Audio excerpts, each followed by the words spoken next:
Meanwhile, a flurry of diplomacy in and around the Korean peninsula. Seoul's Foreign Minister Byung-se met with 4 foreign envoys in Seoul today to discuss appropriate measures against Pyongyang for the recent provocations.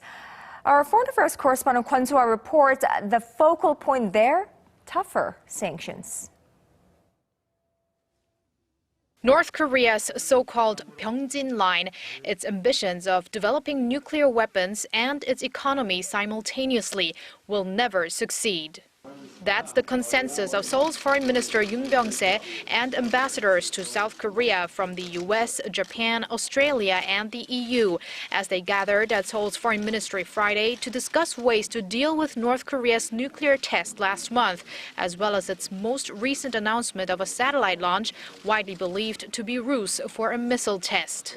They vowed the strongest sanctions to date. In regards to additional sanctions from each country, Minister Yoon and the ambassadors assessed all related fields, including weapons of mass destruction, and decided on multi-dimensional and multi-level sanction measures. The most powerful measure is known to be the one discussed at the UN Security Council, still waiting to be adopted. After Pyongyang's third nuclear test, China was very cooperative and quick to vote in favor of a new resolution. But it's taking longer this time as Beijing and Washington are struggling to see eye to eye.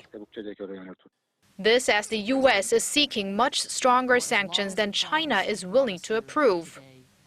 According to an official at Seoul's foreign ministry, there are currently a number of possible scenarios regarding the content of the new resolution, all dependent upon if and when North Korea launches a rocket.